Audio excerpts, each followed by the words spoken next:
RCJ Midi, Rudy Saada.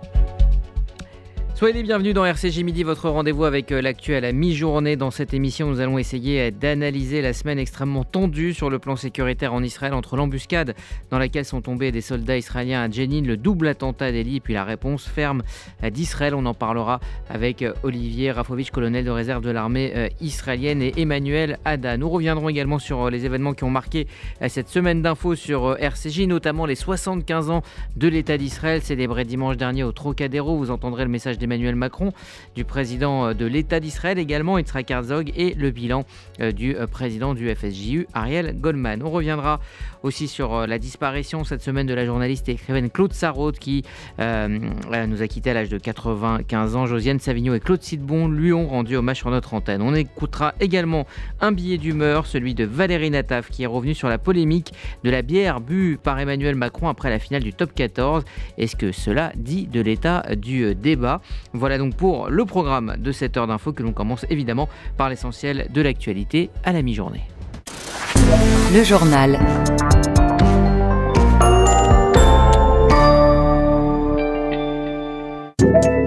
Une conférence en présence du franco-palestinien Salah Hamouri, condamné en Israël pour terrorisme, a finalement été autorisée par la justice hier soir. Prévue à Lyon, elle avait été interdite par arrêté municipal pour risque de trouble à l'ordre public. La réunion a donc pu se tenir à la Bourse du Travail devant une salle comble, en présence également de Jean-Claude Samouillet, le président d'Amnesty International France. Un syndicaliste a été placé en garde à vue. Il est accusé d'avoir proféré devant témoins des propos antisémites à l'encontre d'Éric Zemmour.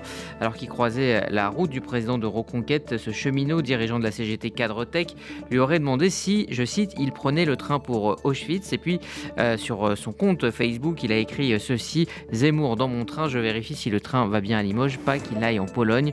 Le chef de Reconquête a porté plainte. C'est ce qu'ont fait savoir ses équipes. La patronne de la CGT, Sophie Binet, elle, quant à elle, a donc apporté son soutien aux syndicalistes interpellés. Les recherches se poursuivent toujours pour retrouver une personne toujours portée disparue dans les décombres d'un immeuble de la rue Saint-Jacques. Dans le 5e arrondissement de Paris, la très forte explosion d'origine indéterminée a fait 6 blessés graves. Des charpentiers sont arrivés hier soir pour installer des projecteurs qui vont désormais éclairer les ruines du bâtiment effondré pour donc faciliter les recherches. Le haut-commissaire de l'ONU aux droits de l'homme, Volker Turk, a averti que la situation menace de devenir incontrôlable en Cisjordanie. Israël doit de toute urgence remettre à plat ses politiques et ses actions en Cisjordanie occupée, conformément aux normes internationales des droits de l'homme, y compris la protection et du respect du droit à la vie. C'est ce qu'a déclaré donc le haut-commissaire de l'ONU aux droits de l'homme ce matin. Le Hezbollah refuse de quitter une position en Israël, à Ad-Dov. Il y a quelques semaines, des membres du mouvement terroriste chiite ont franchi la ligne bleue sur le mont Dov. Ils ont installé 2 tentes tenues par des hommes armés.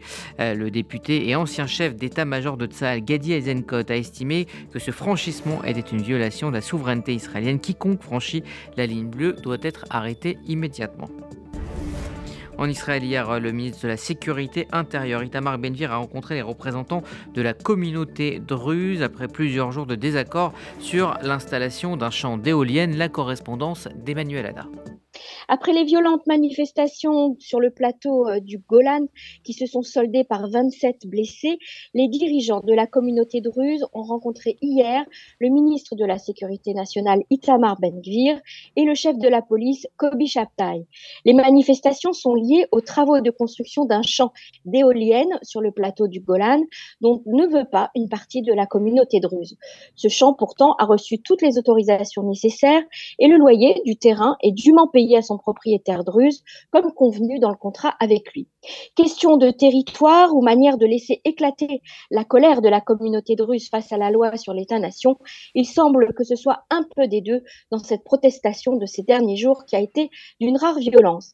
La réaction du chef de la police israélienne a été de recommander de suspendre les travaux au moins jusqu'à la fête du sacrifice, une fête druze qui doit avoir lieu la semaine prochaine. Mais le ministre Ben-Gvir a refusé de céder devant la violence. Il a ordonné la reprise immédiate des travaux, le temps que le Premier ministre tranche sur l'attitude à adopter. En effet, les policiers sur le terrain ont considéré que la position de leur chef comme un désaveu, comme une atteinte à leur autorité. Ils ont qualifié la recommandation de Shabtai de honteuse. Les 5 passagers du submersible perdu depuis dimanche dans l'Atlantique Nord près de l'épave du Titanic ont été déclarés morts hier après la découverte des débris de l'appareil. Les enquêteurs annoncent une implosion de ce petit sous-marin de tourisme scientifique. On écoute John Moger, le chef des gardes-côtes américains. En consultation avec les experts du commandant unifié, les débris accréditent la piste d'une perte catastrophique de pression de la chambre.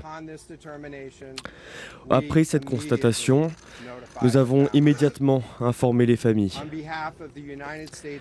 Au nom de la garde côtière des États-Unis et du commandement unifié, je présente mes plus profondes condoléances aux familles. Le sommet de Paris s'achève aujourd'hui. Dirigeants du Nord et du Sud vont tenter de jeter les bases d'une refonte de l'architecture financière internationale née après la Seconde Guerre mondiale. L'idée serait d'enrayer à la fois la pauvreté et le réchauffement climatique avec une participation accrue des pays du Nord. En sport, Victor Wembanyama a été choisi cette nuit comme prévu en première position par les San Antonio Spurs lors de la draft NBA, sorte de mercato des jeunes talents, une première historique pour un joueur français très ému. Victor Wembanyama a été félicité par Emmanuel Macron et Kylian Mbappé. Et puis enfin, les organisateurs des Jeux de Paris 2024 ont dévoilé ce matin le parcours de la flamme olympique. Elle sera donc allumée en Grèce, à Olympique, comme le veut la tradition. Et puis elle arrivera par la mer à Marseille, au bord du Trois-Mâts, le Bélem, le 8 mai prochain. Elle traversera ensuite 64 départements français. Dans un instant, dans RCJ Midi, nous allons ouvrir une grande page consacrée à Israël après une semaine extrêmement tendue sur le plan sécuritaire. Nous serons en ligne avec Olivier Rafovitch, colonel de réserve et ancien porte-parole à l'international de l'armée israélienne. RCJ Midi, Rudy Saada.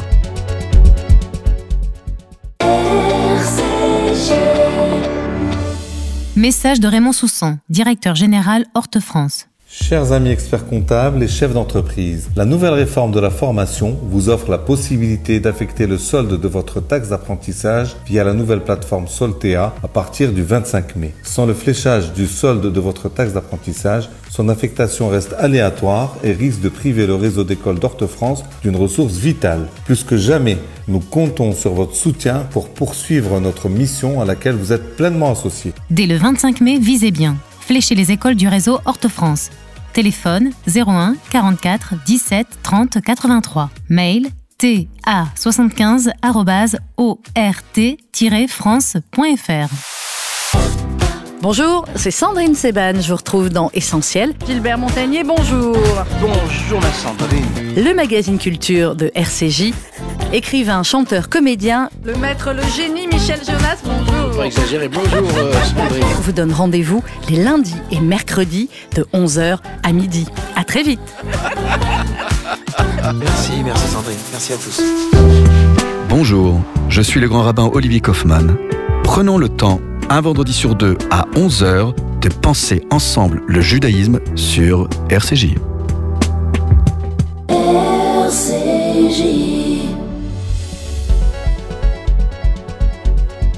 RCJ Midi, Rudy Saada. Nous ouvrons maintenant une grande page consacrée à la semaine sécuritaire très tendue en Israël. Une semaine qui a commencé par un coup de filet antiterroriste à Jenin et qui s'est transformé en embuscade. Nous serons dans un instant en ligne avec Olivier Rafovitch, le colonel de réserve de l'armée israélienne, et Emmanuel Haddad, toujours depuis Israël. Mais nous allons tout d'abord revenir sur le fil des événements de la semaine avec vous, Églantine Delalleux. Depuis le début de la semaine, le nord de la Cisjordanie est l'épicentre de violences meurtrières. Lundi, la ville de Jenin a été le théâtre de violents affrontements entre des Palestiniens et l'armée israélienne à la suite d'une opération antiterroriste menée par les forces israéliennes.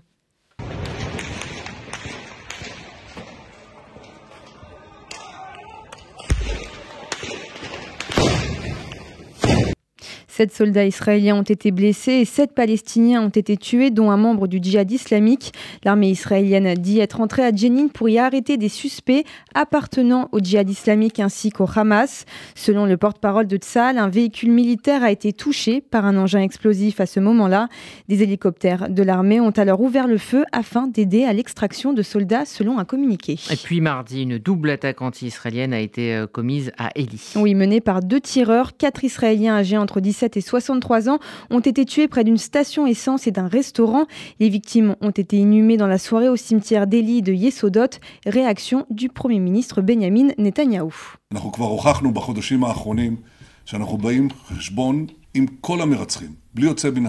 Ces derniers mois, nous avons déjà prouvé que nous tenons tous les meurtriers pour responsables sans exception. Quiconque nous fait du mal sera soit enterré, soit emprisonné. Il en va de même dans le cas présent. Toutefois, je tiens à dire à tous ceux qui cherchent à nous nuire que toutes les options sont sur la table. Nous continuerons à combattre le terrorisme de toute notre force. En réaction, le ministre de la Défense, Yoav Gallant, a annoncé avoir demandé la révocation des permis de travail de proches des 2 terroristes. Et après cet attentat, des milices issues des implantations ont attaqué violemment des villages palestiniens. En milieu de semaine, une centaine de juifs d'extrême droite, parfois armés, se sont attaqués au village d'Ourif, d'où étaient originaires les 2 assaillants. Des maisons, véhicules ou encore terrains agricoles ont été incendiés. Le ministre de la Santé palestinien a fait état d'un décès. Et enfin, mercredi soir, Tsahal a confirmé avoir éliminé une cellule terroriste. Oui, dans une frappe de drone, une première depuis 2006. Merci Églantine Delalleux. Nous sommes donc en ligne avec Olivier Rafovitch, colonel de réserve de l'armée israélienne, ancien porte-parole. Olivier Rafovitch, bonjour. Bonjour. Merci d'être avec nous ce midi pour faire le bilan de cette semaine extrêmement tendue. Est-ce qu'on peut parler d'une semaine charnière avec tout d'abord une embuscade en début de semaine, ce qui est quelque part une nouveauté de la part des groupes palestiniens, et puis en fin de semaine, effectivement, une réponse d'Israël avec une élimination ciblée en Cisjordanie? Non, c'est pas une semaine charnière. On peut parler effectivement d'une semaine sécuritaire extrêmement tendue, mais malheureusement, nous faisons toujours face au terrorisme qui viennent de Gaza ou de Judée-Samarie, de Cisjordanie. Et on a vécu cette semaine, en fait, malheureusement, l'expression de ce terrorisme-là, avec des victimes, 4 victimes que nous avons malheureusement perdues près de Eli, et une opération ciblée hier, qui n'est pas la première. Beaucoup d'opérations ciblées se font par voie terrestre, celle-là s'est fait par voie aérienne. À Gaza, elles se font par voie aérienne, avec des drones. Donc rien vraiment de nouveau. Ce qui est nouveau, c'est le fait que les Palestiniens pensent que c'est nouveau. Mais nous, on pense que c'est tout à fait la tactique à avoir dans ce genre d'opération lorsqu'il a besoin opérationnel de passer à ce genre de moyens, c'est-à-dire des drones d'attaque. Laurence Goldman. Oui, bonjour Olivier Rafovitch. Je lis à l'instant une information concernant l'ONU. La situation en Cisjordanie menace de devenir incontrôlable, alerte l'ONU. Est-ce que vous ne pensez pas qu'aujourd'hui on est dans une escalade sans fin entre Israël et les mouvements terroristes palestiniens ? Bon, d'abord, nous remercions l'ONU pour se préoccuper de la sécurité d'Israël. C'est toujours intéressant.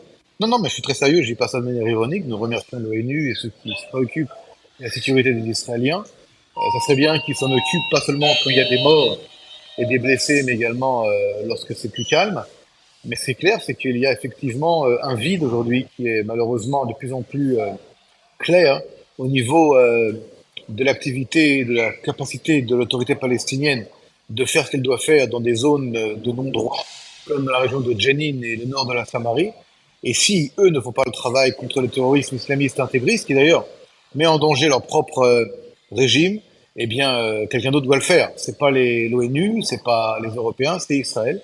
Et donc, nous faisons cette activité, cette action contre les terroristes islamistes du Hamas et du djihad islamique. Olivier, maintenant, oui, allez-y. Je me demandais si avec ces frappes ciblées, Israël a voulu envoyer un message en disant que la prochaine étape serait l'assassinat ciblé de hauts dirigeants. Voilà. Est-ce qu'il y a un message qui a été envoyé par ce qu'on pourrait appeler cette escalade, ou en tout cas cette réponse assez ferme?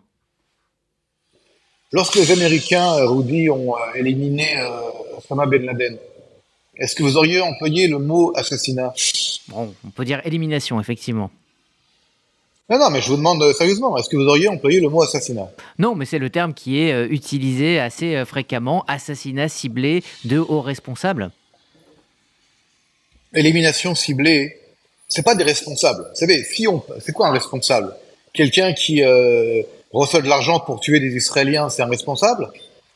Un gangster qui tue des hommes, des femmes, des enfants pour de l'argent, c'est un responsable? Quelqu'un qui viole et qui tue, c'est un responsable? On a affaire ici à des groupes terroristes qui sont aussi des groupes terroristes qui mettent en danger la vie de leur propre population.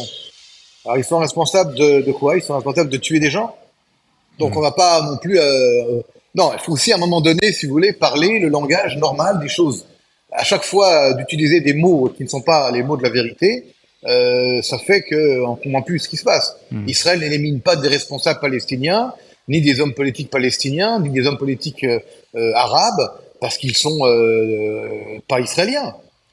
Israël, comme les Américains, comme les Français, comme les Britanniques, passe parfois, rarement, mais parfois, à des opérations ciblées pour éliminer des gens qui sont des gens qui portent atteinte à la sécurité nationale de ces mêmes États.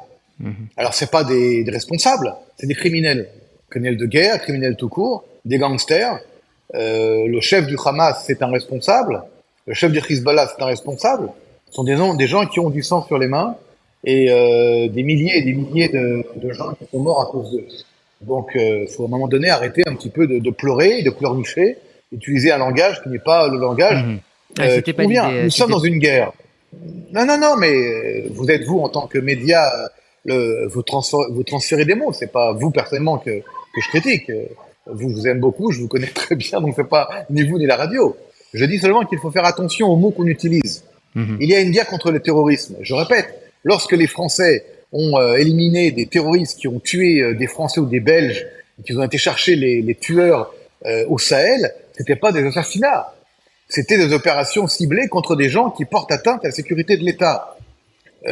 Quand on parle d'un assassinat, ça veut dire que celui qui tue est un meurtrier. Vous comprenez? C'est ça que ça veut dire. Or, Israël, ici, se défend et se protège et élimine des gens qui sont des gens qui tuent. Vous savez, dans le restaurant de Eli, les gens ne savent pas. Les 4 victimes du restaurant cette semaine dans la station d'essence. Lorsque les 2 terroristes sont entrés dans le restaurant, ils ont utilisé des F-16 avec 2 chargeurs remplis de balles et de munitions, évidemment. Et il y avait dans ce restaurant des Arabes et des Palestiniens. Ils ont effectivement fait attention de ne toucher que les Juifs avec une balle dans la tête. Effectivement. Donc, ce sont des meurtriers. C'est pas des gens qui ont tué comme ça par hasard et ont tiré sur tout ce qui bouge. Non, ils ont tiré sur tout ce qui était vivant et qui était israélien et juif, entre autres. Pour en ça, il faut le dire, revenir clairement le dire. À la réponse sécuritaire, depuis plusieurs mois, Tsahal agit plutôt efficacement avec des incursions tôt le matin dans des villages palestiniens pour justement pouvoir neutraliser, arrêter des chefs terroristes ou en tout cas des cellules terroristes. Là, il y a eu une embuscade, c'est-à-dire que les forces de Tsahal sont désormais attendues. Est-ce qu'il va falloir réévaluer, changer de méthode pour pouvoir continuer cette opération? D'abord, des opérations continuées aujourd'hui, hier, depuis l'opération de Jenin. Il se peut effectivement que dans cette opération-là, peut-être, il y eut une fuite de formation, je ne sais pas, Tsahal enquête. Et il est clair qu'il y avait un guet-apens, effectivement, puisque des bombes ont été posées sur la route lorsque les véhicules de type Panther ont quitté la région de Jenin. Sur la route, il y avait donc ces mines qui étaient placées là à l'avance et qui ont touché les véhicules. Heureusement, ça n'avait que des blessés légers. Mais bien sûr qu'il faut faire attention, il faut protéger à la fois les opérations, également leur déroulement, et puis faire attention qu'il n'y ait pas de fuite. Si c'est le cas, dans ce cas précis, eh bien, il va falloir enquêter et éviter que ça se reproduise. Alors, restez avec nous, Olivier Rafovitch. On va parler maintenant des tensions à la frontière nord entre Israël et le Liban, un bastion évidemment du Hezbollah, et un bastion des tentes du Hezbollah ont été découvertes entre la ligne bleue et la barrière de séparation qui a été établie en l'an 2000 entre les deux pays. Laurence Goldman. Oui, l'information a été révélée mercredi par la radio publique israélienne Cannes. 2 tentes appartenant à l'organisation terroriste chiite libanaise ont été découvertes entre la ligne bleue et la barrière de séparation établie par Israël avec le Liban. Il s'agit, selon les médias israéliens, d'une position militaire qui se trouve dans le secteur du mont Dov, dans le Golan. Alors, pour rappel, la ligne bleue est cette ligne tracée par l'ONU le 7 juin 2000, après le retrait des forces de Tsahal du Liban. Pour Israël, il s'agit bel et bien d'une violation de la souveraineté du pays. Le porte-parole de Tsahal indique que le problème est grave et qu'il est en cours de traitement par les autorités compétentes. Côté libanais, sans surprise, un journal affilié au Hezbollah affirme qu'il s'agit, je cite, de terres libanaises occupées par Israël et que le mouvement terroriste refuse de quitter cette zone frontalière. Il y a même renforcé sa présence. Alors Laurence Goldman, au cours de ces derniers mois, les responsables de la défense israélienne ont à plusieurs reprises tiré la sonnette d'alarme sur ce qui se passait à la frontière nord. Oui, car ils estiment que le Hezbollah, qui est soutenu par l'Iran, se prépare à la guerre. Pour preuve, cette nouvelle déclaration, cette menace verbale même du chef du groupe terroriste Hassan Nasrallah. Petit à petit, nous parlons nous-mêmes d'une grande guerre. Cette guerre inclura des centaines de milliers de combattants de la résistance. Alors hier, l'ambassadeur d'Israël à l'ONU a officiellement demandé au Conseil de sécurité de condamner ces avant-postes militaires illégaux. Selon Gilad Erdan, au cours de la seule année 2022, le Hezbollah a érigé au moins 27 nouveaux avant-postes militaires le long de cette ligne bleue, en violation des résolutions onusiennes. 2 structures terroristes ont ainsi été érigées au sud de la ligne au cours des dernières semaines sous l'égide d'une organisation humanitaire. Depuis la construction de ces avant-postes, il y a eu une augmentation significative des frictions et des incidents initiés par les agents du Hezbollah, souligne l'ambassadeur israélien.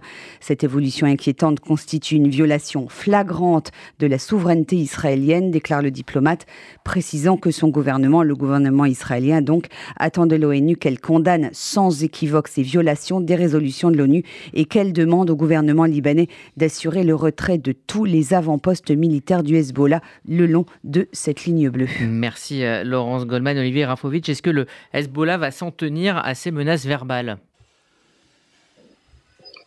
Vous savez, M. Macron, le président de la République française, a envoyé, je crois hier ou avant-hier, un envoyé spécial personnel, M. Le Drian, ancien ministre de la Défense, au Liban. Le Liban est devenu malheureusement une province iranienne.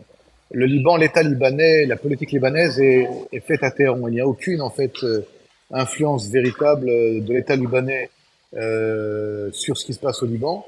Le Hezbollah est une armée terroriste de plusieurs dizaines de milliers de personnes. Elle est armée, financée par l'Iran. Il faut savoir que l'Iran verse au Hezbollah entre 800 et 1 milliard de dollars par an pour des armes et pour les structures militaires. Maintenant, le Hezbollah menace Israël, même fanfaronne, puisque Hassan Nasrallah, vous l'avez dit, de son bunker caché depuis 2006 dans le sud de Beyrouth, menace Israël.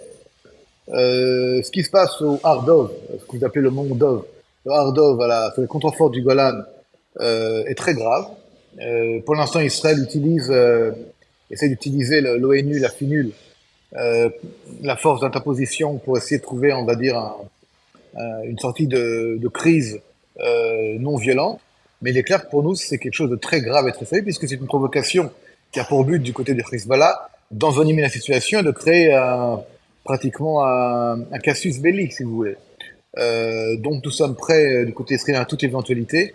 Mais ça fait des années que le Hezbollah se prépare à attaquer Israël, puisque les armes qu'il a sont des armes qui sont tournées vers Israël, alors que le Hezbollah devrait être contrôlé par le Liban et par l'armée libanaise. C'est pas du tout le cas. L'Europe, le monde laisse faire, puisque personne ne s'occupe du Liban, personne ne s'occupe du Hezbollah, personne ne s'occupe de ce qui se passe à la frontière sud. Et du côté israélien, effectivement, nous sommes à la fois vigilants et également très prêt à éviter une conflagration, et en espérant que cette crise de 2 tentes avec une dizaine de membres armés du Hezbollah sur notre frontière s'arrête le plus vite possible. Olivier Rafovitch, il y a eu cette semaine cette réunion avec Ismaël Haniyeh, avec Nasrallah, donc chef du Hezbollah, qui s'affiche de plus en plus ensemble devant les caméras. On sait que derrière, évidemment, il y a l'Iran. On a le sentiment que l'Iran ne se cache plus pour nuire à Israël. Non, l'Iran ne se cache plus, mais elle se cache plus depuis très longtemps déjà. Vous savez, il fallait vraiment ne pas regarder ce qui se passe du côté de Téhéran pour penser qu'elle se cachait. L'Iran est au bord d'avoir un peu au seuil de l'arme nucléaire. Elle a pratiquement la possibilité, si elle le veut, d'enrichir à 90% l'uranium pour construire au moins 4 ou 5 engins nucléaires. Elle a des missiles balistiques.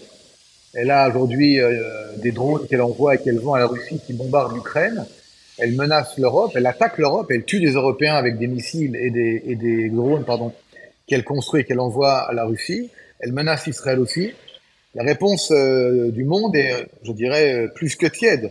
Alors on s'occupe d'Israël toujours, on s'occupe de ce qui se passe en Judée-Samarie, ce qui n'est pas du tout interdit par la loi, évidemment, mais on a laissé tomber la révolte des femmes iraniennes qui sont mortes par milliers.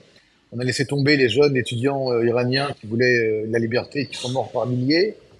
On a laissé en fait pourrir une situation en Iran où des gens meurent par milliers, les homosexuels sont assassinés, et le gouvernement salafiste des mollahs continue à gouverner, et ça dérange personne, sauf nous. Et nous, évidemment, nous sommes prêts à toute action dans le cas où l'Iran franchirait le seuil qui est pour nous, c'est critique, une ligne rouge. Non supportable, non acceptable de 90% d'enrichissement d'uranium. On va se tourner pour terminer vers Emmanuel Ada avec 2 semaines. Un peu plus de 2 semaines après cette attaque terrible qui a coûté la vie à 3 soldats à la frontière israélo-égyptienne, un changement dans les procédures de Tsahal. Oui, tout à fait. Je tiens d'abord à dire que je rejoins complètement le colonel Olivier Rafovitch sur ses propos et surtout sur l'importance que nous avons, nous, dans les médias, d'utiliser les bons termes lorsque l'on parle d'Israël et de ce qui se passe dans la région. Alors oui, les soldats ont parlé de Tsahal et de toutes les missions de Tsahal récemment et les opérations militaires. Vous le savez, les soldats de Tsahal sont très précieux aux yeux et des Israéliens et des responsables militaires israéliens. Et pourtant, l'accident qui a eu lieu la semaine dernière à la frontière égyptienne a bouleversé tout le pays parce que, c'est un incident qui a provoqué la mort de 3 soldats. Je tiens à rappeler leurs noms. C'est toujours important de donner les noms des victimes. Il s'agit des combattants Uri Iloz, Lia Ben-Noun et Ohad Dahan qui sont tombés donc à la frontière égyptienne, tués, assassinés par un terroriste. Alors, il y a eu une enquête. Cette enquête officielle a publié cette semaine ses résultats et on a vu qu'il y a eu un certain nombre de manquements dans l'organisation des forces et des normes selon lesquelles opéraient les patrouilles dans le secteur. Et ces manquements, ont coûté la vie de nos 3 soldats. Il y a eu donc un article dans le site du service public Cannes qui a dénoncé les conditions de patrouille dans lesquels les soldats travaillent, qui sont très difficiles, voire inacceptables, avec des gardes et des patrouilles de plus de 12 heures sans contact et avec la fatigue, bien sûr, que cela implique.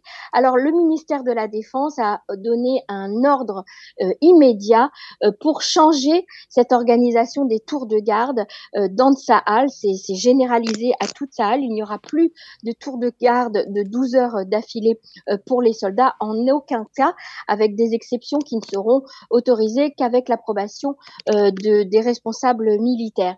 Alors, il y a ce problème-là donc du tour de la durée des gardes des soldats, mais également l'utilisation de leur portable lorsqu'ils sont en patrouille. Et puis, dans cet article, toujours du service public Cannes, on dénonce également des conditions un peu spéciales, on va dire, comme l'utilisation de voitures privées par les soldats pour faire les patrouilles. patrouille par manque de véhicules militaires qui ne sont pas disponibles. Et ce sont souvent des voitures, des petites voitures, vous savez, des petites voitures de ville dans lesquelles les militaires doivent s'engouffrer avec tout leur barda. Et souvent, eh bien, ils ne peuvent même pas porter leur casque lorsqu'ils sont dans ces voitures en patrouille parce que le casque touche le plafond de la voiture.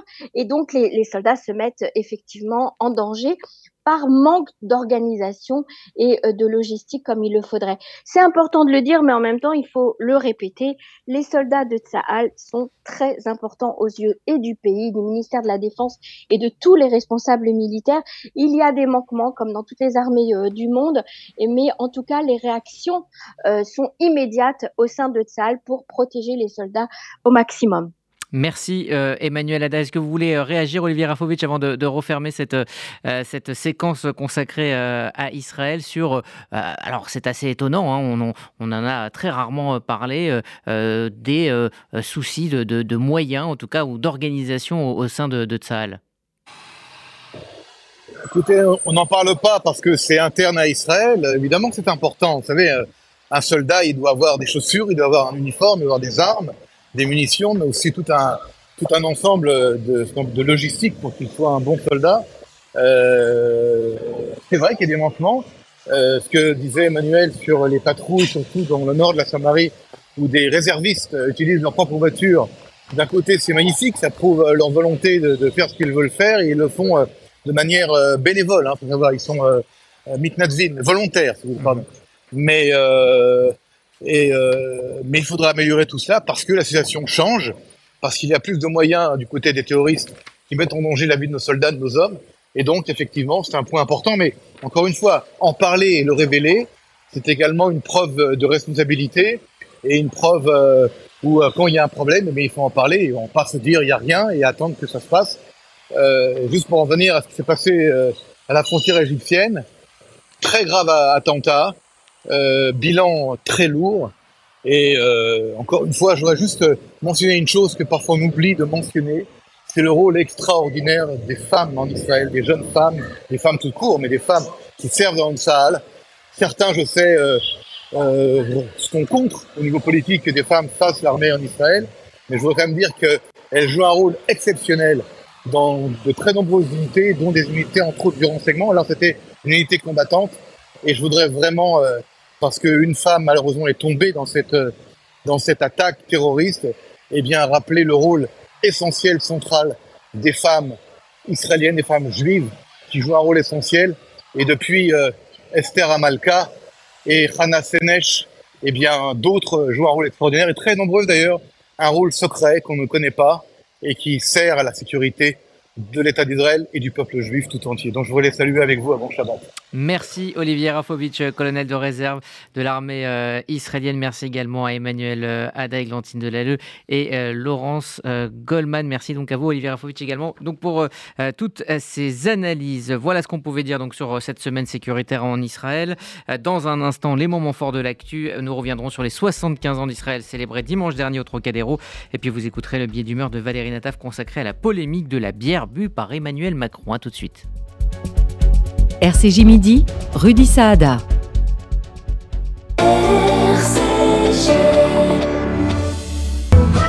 Du 15 au 29 juin, le Festival des cultures juives revient. Concerts, rencontres, théâtre, projections, expositions, visites. Le Festival des cultures juives, du 15 au 29 juin, ce sont 30 événements au cœur de Paris, des créations inédites, des découvertes, des moments exceptionnels. Réservation festivaldesculturesjuives.org, festivaldesculturesjuives.org, un événement du Fonds social juif unifié.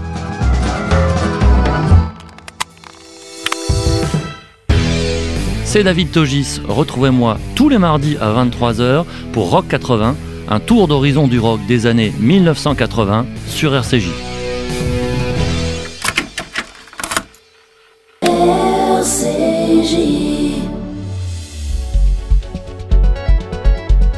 RCJ Midi, Rudy Saada. Dimanche dernier, plus de 6000 personnes se sont rassemblées place du Trocadéro à l'appel du Fonds social juif unifié et du CRIF pour célébrer les 75 ans de l'État d'Israël. Le reportage des équipes de RCJ. De nombreux politiques proches de la communauté juive étaient au Trocadéro hier après-midi. En revanche, Rudy, une personne n'était pas présente, Emmanuel Macron, mais le chef de l'État français a tout de même laissé un petit mot. Bonjour à toutes et tous. Je ne peux pas être présent avec vous aujourd'hui, mais je voulais vous signifier tous mes encouragements. Mon ami le président Herzog a eu des mots très forts et j'y souscris pleinement. En cette année anniversaire de l'État d'Israël, la France veut redire son attachement à la sécurité, à la stabilité de cet État, aux valeurs aussi qu'il porte, à l'universalisme et au respect de tous les peuples qui l'accompagnent. Et avec votre événement, vous contribuez à renforcer la compréhension, la connaissance mutuelle de nos cultures, de nos vies intellectuelles, économiques, de la force de nos associations. Et c'est ce lien humain que vous enrichissez, contribuez à bâtir.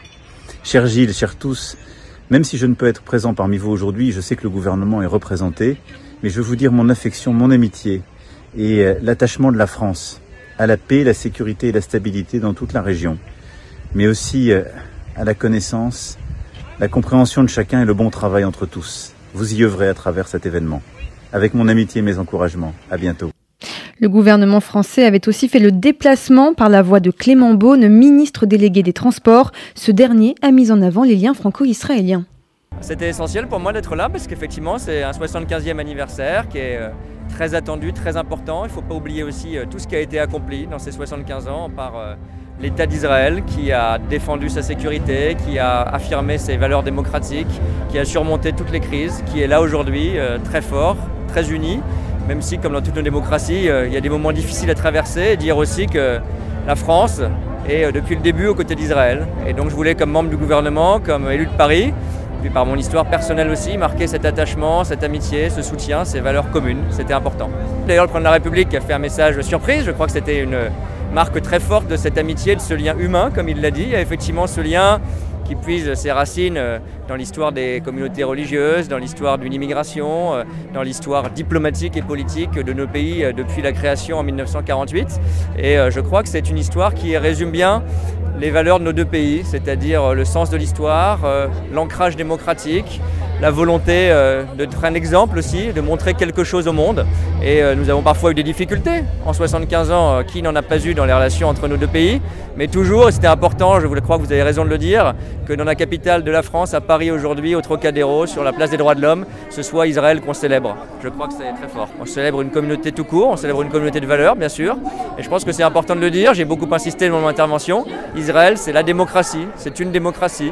La France aussi, nous sommes attachés, je crois, depuis maintenant 75 ans, mais bien au-delà, à ces valeurs. On utilise beaucoup ce mot. Je crois que dans un anniversaire comme celui-là, il prend tout son sens. Et quand on voit sous la chaleur 2-3 000 personnes qui sont rassemblées au Trocadéro, beaucoup d'élus, de différentes sensibilités politiques, ça dit beaucoup du lien entre la France et Israël. Des élus étaient aussi présents comme Sylvain Maillard, vice-président du groupe Renaissance à l'Assemblée, Benjamin Haddad, député macroniste, ou encore Francis Spinner, maire du 16e arrondissement parisien. La France célèbre souvent l'amitié avec d'autres pays, comme les États-Unis par exemple, le 4 juillet, le 6 juin. Mais Israël a l'avantage d'être la seule démocratie du Proche-Orient. Et c'est pour ça qu'aujourd'hui, alors qu'Israël est attaqué d'une manière indigne par des gens qui osent parler de régime d'apartheid, il se trouve que je sais ce qu'est l'apartheid. Je suis allé en Afrique du Sud. C'est quelque chose d'obscène que de dire cela. Israël, évidemment, comme toutes les démocraties, a des difficultés, a des défauts. Mais ce que j'observe, c'est que les Israéliens sont les premiers à pouvoir critiquer librement leurs dirigeants et que ça n'existe pas dans le reste du monde arabe. Et j'aimerais bien qu'on s'inspire de ce qui se passe en Israël pour qu'il y ait le pluralisme, les élections libres, la presse libre, une justice indépendante, même si la question de la justice aujourd'hui est au cœur des débats dans la démocratie israélienne. Les accords d'Abraham représentent une avancée considérable parce qu'une partie du monde arabe est rentrée dans la réalité. Le problème, c'est qu'il y en a qui sont dans le déni de réalité. Ceux qui tiennent un discours en disant qu'il faut détruire Israël, bloquent, et qui nient le droit à l'existence d'Israël, bloquent évidemment toute évolution du conflit. Et il y a des gens qui sont peut-être plus intelligents, qui se sont dit, nous prenons acte du fait que Israël existe et nous allons essayer de coopérer et de travailler. Et un certain nombre de pays, on ne s'attendait pas à ce que le Soudan, par exemple, rejoigne les accords d'Abraham. Et donc je pense qu'il y a un mouvement qui est en train de s'initier. Alors c'est vrai que la géopolitique aujourd'hui rebat complètement les cartes. On voit l'Arabie Saoudite à nouveau dialoguer avec l'Iran, mais il y a la crise du Yémen qu'on essaye de résoudre, mais on voit bien que les accords d'Abraham, c'est une avancée et on ne pourra pas revenir là-dessus et c'est quelque chose de positif. Côté politique israélienne, un membre du gouvernement avait rejoint la place du Trocadéro. Yoav Gallant, ministre de la Défense israélienne, présent en France à l'occasion du Salon du Bourget, mais aussi l'ambassadeur Chaim Waxman, chargé d'affaires de l'ambassade d'Israël en France. La France, c'est autre chose, c'est très différent. Il n'y a rien de tel que ces célébrations ici à Paris, cette belle vue avec ces belles personnes. C'est très émouvant de célébrer le 75e anniversaire. Ce n'est pas juste une autre date, c'est une date très spéciale. C'est très émouvant pour nous de regarder en arrière et de voir tout ce que nous avons traversé et tout ce que nous avons accompli.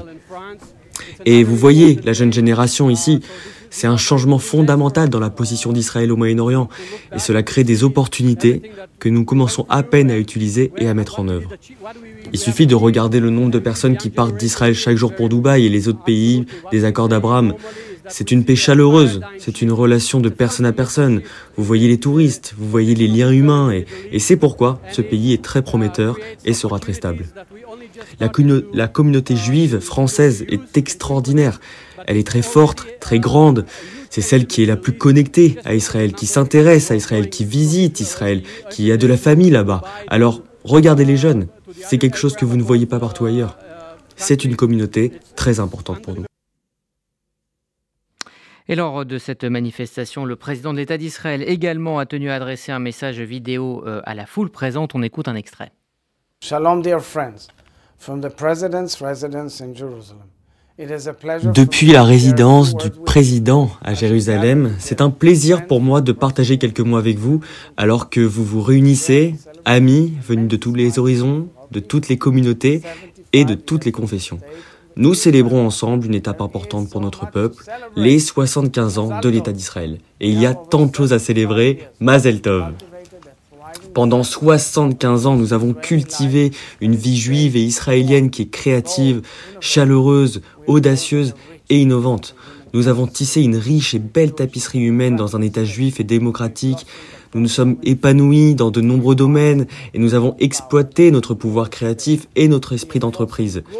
L'incroyable paix qui a commencé à se répandre dans notre région, en commençant par nos partenaires pionniers, l'Égypte et la Jordanie, et jusqu'aux accords d'Abraham avec les Émirats arabes unis, le Bahreïn, le Maroc et le Soudan. Ils ont montré qu'il est possible de construire des ponts là où il n'y avait que des murs.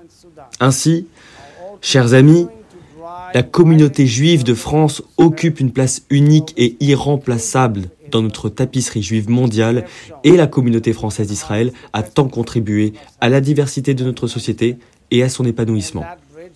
Je remercie mon bon ami, le président de la République, Emmanuel Macron, pour son leadership audacieux, son soutien à la communauté juive et son amitié, chère et profonde, avec l'État d'Israël. Et je remercie chacun d'entre vous. Vous montrez par votre présence ici ce soir l'importance que vous accordez au dialogue entre les peuples et à la paix en Israël et dans le monde.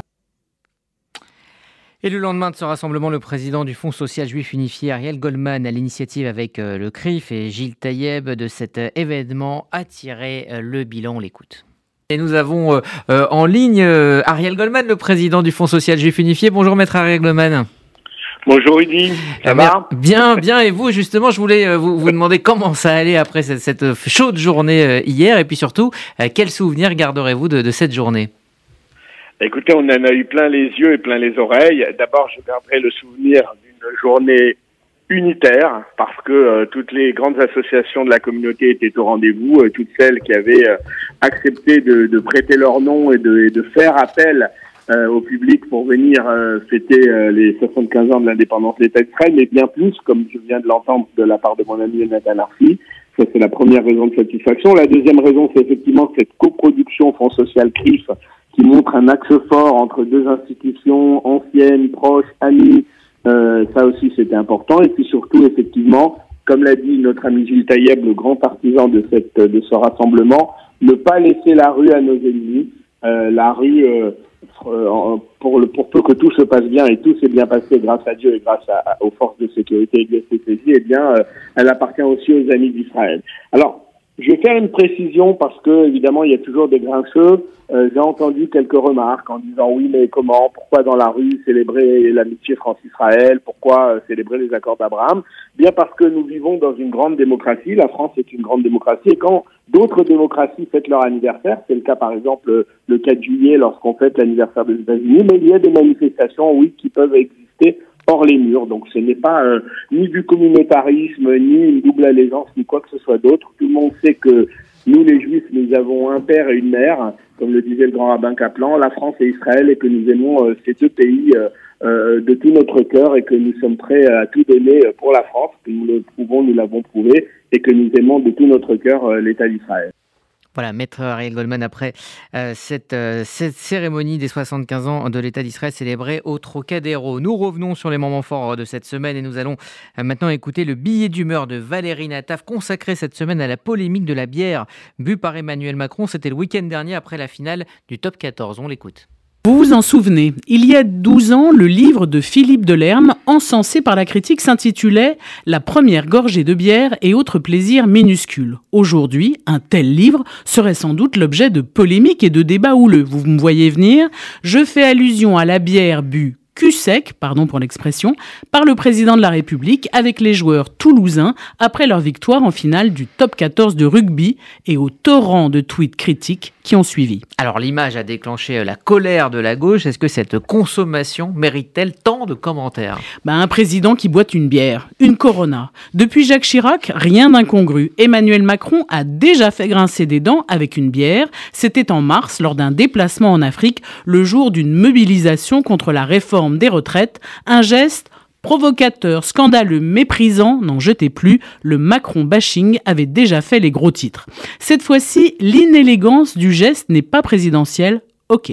Mais les critiques confinent au sublime. 2 actes de condamnation, la santé publique et le virilisme. Santé publique, en effet. Le porte-parole du groupe PS à l'Assemblée s'indigne, le message passé n'est pas le bon, cette bière bue cul sec serait une invitation au binge drinking. Les médecins dénoncent cette façon de boire de l'alcool sans modération. Mais l'opposition au chef de l'État prend décidément toutes les formes et beaucoup s'enhardissent.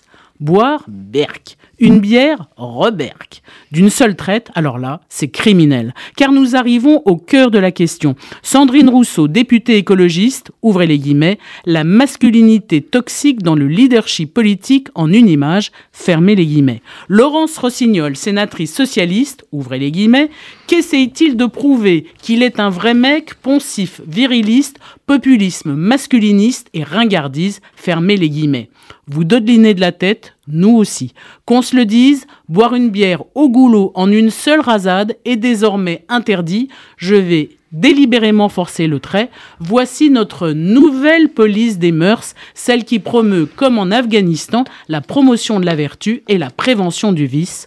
Au secours. Alors, ces condamnations politiques, est-ce que ce ne serait pas l'expression d'une petite, infime minorité ? En fait, finalement, seuls les réseaux sociaux amplifient ce type de remarques. Bon, je voudrais préciser une chose. Je suis très reconnaissante aux féministes d'avoir porté le combat contre les violences sexistes et sexuelles, d'avoir parfois réussi à faire bouger les choses et débarrasser les lieux publics ou privés, les espaces de travail de comportements inacceptables. Mais au nom de ces combats, il n'est pas possible de faire régner la loi de la vertu autoproclamée. Il y aurait donc des façons de boire qui ne seraient pas l'apanage d'une masculinité toxique. Qu'il décide ? Au nom de quelle morale ? Interdire et critiquer seraient devenus les 2 mamelles de la modernité ? Déjà pendant la campagne présidentielle, la même Sandrine Rousseau s'insurgeait contre les barbecues, symbole de virilité. Cela lui avait valu une passe d'armes mémorable avec Fabien Roussel, le patron des communistes. Que l'on examine avec un œil critique les mythologies nouvelles, à la façon d'un Roland Barthes, qui exerçait ses talents sur le Tour de France, la voiture DS ou Bardot, Ok, mais la politique telle que la pratiquent certains et certaines ne saurait se réduire aux fatwas des uns, aux condamnations en place de grève pour les autres. Qu'Emmanuel Macron soit détesté par une partie de l'opinion, c'est chose connue. Mais doit-on lui reprocher des comportements perçu comme viriliste? Je rappelle à toutes fins utiles qu'il est le premier chef de l'État français à avoir annoncé un plan de prise en charge de l'endométriose, à avoir dès 2017 fait de la violence contre les femmes une cause nationale. Cela l'exonère-t-il des critiques? Certainement pas. Mais sachons quand même raison garder et ne pas accepter la censure d'une partie de ses opposants, une annulation façon cancel culture à l'américaine qui radicalise un débat au lieu de le raisonner. Que dit cette polémique de l'état du débat en France? Elle dit l'inanité du personnel politique. Le monde, la France, sont confrontés à des défis multiples. Les finances publiques, l'état de nos services publics, la violence à l'encontre des élus, évidemment le dérèglement climatique, la nouvelle guerre froide qui se dessine, et notre élite parlementaire se déchire sur la bonne façon de boire une bière pour un chef de l'État. Franchement, c'est à désespérer. Il ne faudra pas s'étonner du taux d'abstention aux prochaines élections et surtout ne pas écouter le cœur des pleureuses sur la démocratie malade. Si la démocratie est malade, c'est de nos controverses imbéciles et du manque de projet. Voilà donc pour ce billet d'humeur de Valérie Natav. Dans un instant, suite et fin de ces moments forts de la semaine avec un hommage à Claude Sarraute, la journaliste et écrivaine disparue cette semaine à l'âge de 95 ans. On évoquera sa personnalité avec Josiane Savigno et Claude Sidbon qui l'ont côtoyé. RCJ Midi, Rudy Saada. RCJ. Bonjour, c'est Philippe Lévy. Retrouvez-moi avec toute l'équipe de Noé pour la jeunesse dans le Lunch by Noé. 2 lundis par mois à 13h sur RCJ. Message de Raymond Soussan, directeur général Horte-France. Chers amis experts comptables et chefs d'entreprise, la nouvelle réforme de la formation vous offre la possibilité d'affecter le solde de votre taxe d'apprentissage via la nouvelle plateforme Soltea à partir du 25 mai. Sans le fléchage du solde de votre taxe d'apprentissage, son affectation reste aléatoire et risque de priver le réseau d'écoles d'Horte-France d'une ressource vitale. Plus que jamais, nous comptons sur votre soutien pour poursuivre notre mission à laquelle vous êtes pleinement associés. Dès le 25 mai, visez bien. Fléchez les écoles du réseau Horte-France. Téléphone 01 44 17 30 83. Mail ta75@ort-france.fr. Vous aimez les livres, les mots, les histoires? Alors je vous donne rendez-vous chaque mardi pour écouter mon émission Postface et découvrir des écrivains, des écrivaines qui viendront parler de leurs livres avec passion.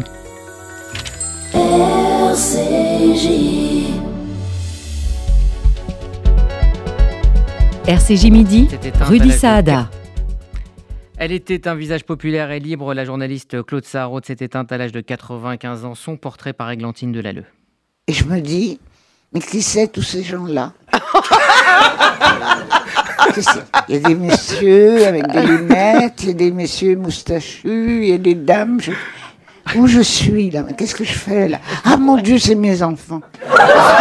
Une femme libre et une gouaille légendaire, née en juillet 1927 à Paris, dans une famille d'intellectuels, avec pour père l'avocat Raymond Sarraute et pour mère l'une des plus grandes écrivaines du XXe siècle, Nathalie Sarraute. Il y a quelques années, elle avait raconté, notamment sur le plateau d'On n'est pas couché, de quelle manière elle avait appris qu'elle était juive. J'étais à l'école alsacienne, on ne me parlait que de ça, des youpins. Oh mais non, lui tu lui demandes pas de te prêter une gomme, c'est un salioutre, jamais il te prêterait même un crayon. Et moi je vais chez mon grand-père, juif tu vois, je te raconte la cantine, mais c'est dégueulasse voyons. Diadouchka, c'est infâme, infect, et c'est très normal. Et pourquoi c'est normal? Parce que l'intendant est juif. Mais qu'est-ce que c'est qu'un juif pour toi ma petite fille? Un monstre. Avec un nez crochu, les oreilles décollées, tout ce que j'avais entendu toute la journée à l'école. Alors il se lève, ma petite fille, il faut que tu saches, je suis juif, tu es juive, et Jésus-Christ était juif. Alors Jésus-Christ, ça je m'en foutais. Mais moi... Avec une licence d'anglais en poche, Claude Sarraute fait du théâtre avant de se lancer dans le journalisme en débutant au Sunday Express. En 1952, elle entre au monde et écrira pendant 35 ans des billets et des chroniques très attendues. Au début des années 90, elle rejoint la bande à Ruquier et devient une forte figure dans les émissions On va se gêner, On a tout essayé ou encore Les grosses têtes. Quelques heures après l'annonce de son décès, Laurent Ruquier s'est exprimé avec beaucoup d'émotion au micro de RTL. On a fêté tous ces anniversaires, tous ensemble, à New York, à Cuba. Pardon, mais j'ai beaucoup de mal parce qu'il y a beaucoup de souvenirs qui reviennent.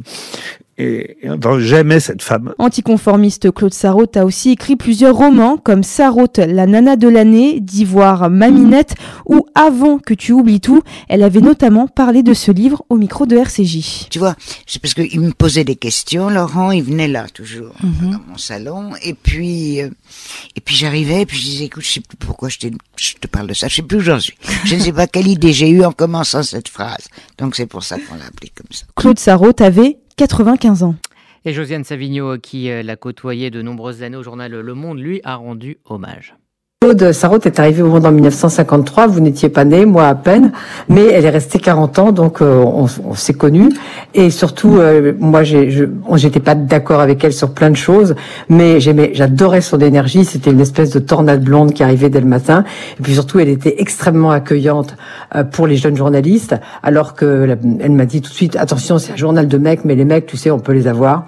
Et puis c'est quelqu'un qui a eu plusieurs vies. Bon, d'abord, je trouve qu'elle a été très intelligente de se dire qu'il fallait pas essayer d'être une pâle copie de sa mère qui allait être entrée dans la Pléiade de son vivant. Donc elle a voulu d'abord, comme l'a dit Églantine, faire du théâtre, mais en fait elle avait envie d'écrire. Donc elle a finalement fait le journalisme parce que c'est quelque chose d'éphémère, c'est pas quelque chose qui peut être dans la durée. Elle a fait des livres qu'elle disait c'est des livres de plage, elle s'amusait beaucoup. Et c'était quelqu'un de très drôle. Et donc elle a eu plusieurs maris. D'abord un journaliste américain, ensuite le fils de Tristan Tzara, avec lequel elle a eu 2 enfants, puis Jean-François Revel, avec lequel elle a eu aussi 2 enfants. Donc elle était à la fois, comme elle l'a dit, elle les reconnaissait pas, c'était ses fils. Elle était très très drôle. Et puis elle a fait ce truc, qui était incroyable, c'était d'arriver à imposer un billet rigolo dans un journal qui était super austère à l'époque. Alors justement, parlez-nous de Sur le vif, qui était effectivement cette bulle de respiration dans le Monde. Alors, donc, Sur le vif, quand ça a été imposé par le directeur du Monde de l'époque, qui s'appelait André Laurence. Et donc, quand il a annoncé ça, gueule de tous les chefs de service. Il faut savoir qu'à l'époque, la conférence le matin, qui se tient debout, elle se tient toujours debout parce que Beuve-Méry disait, il faut pas faire asseoir les gens à 7 heures du matin, ils sont fatigués, c'est trop long. Et donc, mais il y avait que des hommes, plus Yvonne Baby, qui dirigeait le service culture auquel appartenait Claude Sarraute. Et donc, Claude Sarraute a proposé ce petit billet piquant. Jusque-là, les billets avaient été faits par des hommes et des gens un peu plus sérieux, disons, entre guillemets. Et André Laurence, qui trouvait qu'il fallait faire entrer un peu d'humour dans le journal, a annoncé ça à une conférence. La tête des hommes, je vous dis pas, ça c'est terrible. Et ils ont cru que le mec était fou. Et finalement, bon, moi j'étais pas tellement d'accord avec Claude, c'est quelqu'un de très répressif. Donc vous savez, à l'époque, la peine de mort n'était pas abolie en France, le journal était globalement abolitionniste, mais Claude pas vraiment. Donc moi je l'étais très abolitionniste, donc on se heurtait de temps en temps, mais j'avais beaucoup d'admiration pour elle, pour son énergie et pour ce qu'elle me disait, qu'il fallait toujours se laver les mains à l'eau froide, c'est comme ça qu'on gardait son énergie par exemple. Comment expliquez-vous qu'elle soit restée aussi populaire justement dans cette dernière partie de sa vie où elle a participé à la bande à Ruquier, voilà, pourquoi elle a réussi à être aussi pointue et à la fois aussi populaire? Je crois que c'est parce qu'elle était extrêmement généreuse, vous voyez, c'est ça le truc, c'était quelqu'un de très généreux. Par exemple, vous voyez, un exemple pratique, j'allais dire, elle vivait dans l'île Saint-Louis, un endroit assez chic, comme vous savez, avec Jean-François Revel. Normalement, les gens chics, ils prennent pas le métro à 6 heures du matin, ils prennent plutôt un taxi. Elle courait jusqu'à Pont-Marie, elle prenait son métro, elle descendait à Chaussée-d'Antin, elle filait au Monde, qui était à l'époque rue des Italiens, et elle était là tout le temps de bonne humeur. Vous savez, les hommes qui avaient passé parfois la nuit à faire leurs papiers, elle était de bonne humeur à 6 heures du matin. Et puis moi, je l'admirais parce que je sais, et vous savez aussi, vous Rudy, comme journaliste, que avoir une idée de chronique tous les jours, c'est très difficile. Et il fallait la rendre à 9h30 pile, elle commençait le matin. C'est pour ça que de temps en temps, elle disait, quand on est croisé les couloirs, t'as pas une histoire pour moi aujourd'hui? Mais elle était plus inventive que nous. Et je pense que c'est cette générosité qu'elle a ensuite communiquée à la radio, à la télévision, et qui a fait que aujourd'hui, tout le monde est triste. Voilà donc pour cet hommage de Josiane Savigno à Claude Sarraut, disparu cette semaine. C'est la fin de ce RCJ Midi, c'est la fin aussi de cette semaine d'infos. Je vous retrouverai lundi à 8h en direct. Et puis dans un instant, c'est un livre à lecteur avec Florence Berthoud. Et puis à 13h30, vous retrouverez Francky Perez avec In The Mix. Excellent Shabbat à toutes et à tous, excellent week-end sur RCJ. RCJ Midi, Rudy Saada.